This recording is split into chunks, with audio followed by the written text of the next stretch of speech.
these stats, when they started showing off the stats for the next gen graphics cards, I was like, I don't know, guys. They're like, these are some Apple looking charts.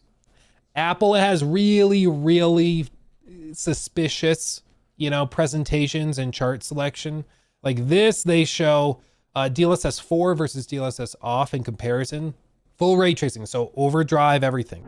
28 frames natively, doing DLSS 4, full ray tracing on everything, it gets 242.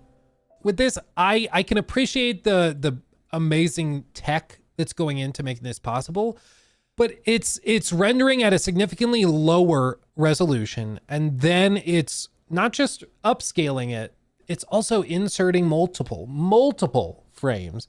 It's doing other cool things like ray reconstruction that does actually improve image quality in many instances in like Cyberpunk, but it's just not the same. But this is kind of where I'm at. I'm trying to not be like a boomer. Back in my day, we would just play the game and we didn't need any of this. I'm trying not to be like that, because it very well is. I mean, it seems, how do I put this?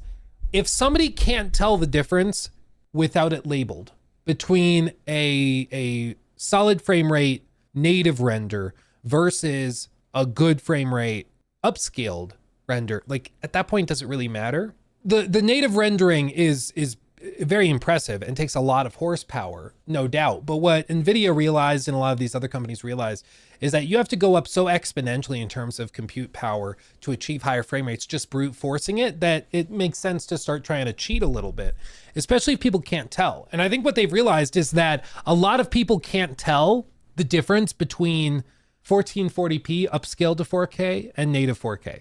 So just render 1440p, upscale it, and then, you know, call it a day, better frames. And for a lot of people, I think that's true, but it's also true of a lot of games. And the other piece is that there's a lot of artifacting that goes on in these games that you're not going to see in a compressed YouTube video, but you will see when you're actually playing it. I mean, some of this stuff that they did show was really impressive. Like they have all new materials, science going on within these new shaders that are being built from the ground up.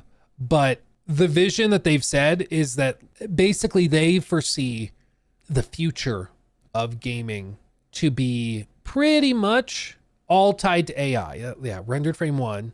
They have generated frame 1, 2, and 3. They're generating 3 different frames for each single one that they render. What a shirt, man. You know, it's just, I think we'll know once we actually get to try it, because I'm sure it is way better, and I'm sure it's only going to get better and be more impressive. But there's just something in my gut that doesn't like that they're having to rely so heavily on upscalers and these kind of roundabout ways of getting better frames.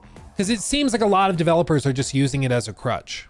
You look at Jedi Survivor. Jedi Survivor, if it wasn't using any upscalers, wouldn't have run at 15 frames. Like that, it was dreadful. It was dreadful. But even now, like the 5090 comparisons that they've done, where they've shown it off, like the charts they use are really not that clear. It's like just ray tracing. You can see that 1x, you know, versus this is 4090 versus 5090. Maybe like a 20% bump in raw performance there, maybe 15, 20%. DLSS plus ray tracing gets way better. As you start to include DLSS, it gets better and better and better. But it seems like it is specifically because of this DLSS improvement.